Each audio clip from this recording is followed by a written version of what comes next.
నేను సాఫ్ట్ అనుకోవడమే నాకు అది నాకు చాలా ఆశ్చర్యంగా ఉంది.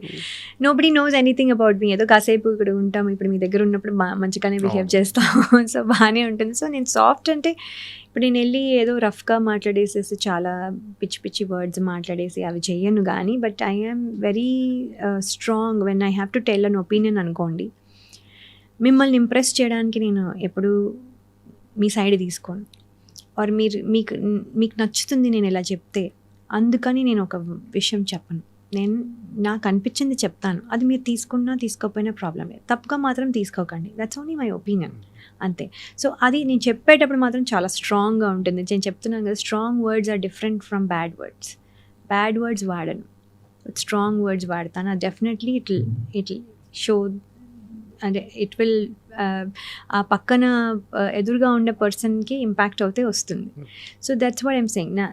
నేను నా ఒపీనియన్ స్ట్రాంగ్గా పెట్టగలను, నేను ఇది కానీ అరవాల్సిన అవసరం లేదు. నా ఒపీనియన్ స్ట్రాంగ్గా పెట్టడానికి, నా వర్డ్స్ స్ట్రాంగ్గా ఉండడానికి నేను అరవాల్సిన అవసరం లేదు, నా వాయిస్ గట్టిగా ఉండాల్సిన అవసరం లేదు.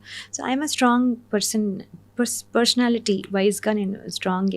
ఏంటంటే అందరికీ సాఫ్ట్గా కనబడతాను, ఎందుకంటే నేను అస్తమానం నా ఒపీనియన్ చెప్పాల్సిన అవసరం లేదు కదా. ఇప్పుడు మీ దగ్గరకు వచ్చి నేను ఇప్పుడు మీతో ఆర్గ్యూ చేసి నా పాయింట్ ప్రూవ్ చేసుకోవాల్సిన అవసరం లేదు కదా. సో నేను మోస్ట్ ఆఫ్ ద టైమ్ ఎక్కడ అవసరమో అక్కడ మాత్రమే నా ఒపీనియన్ పెడతాను, అక్కడ మాత్రమే ఆర్గ్యూ చేస్తా మళ్ళీ to prove it to that why I'm saying this అనేది, not that I'm right.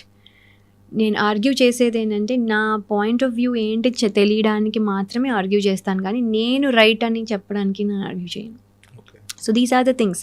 So నేను that's why I'm not a soft person at all. Laya గారు పైకి కనిపించేంత సాఫ్ట్ అయితే కాదు. డెఫినెట్గా ఆమె కోపం ప్రళయమా? కోపం అంటే బాగా ట్రిగర్ అవుతే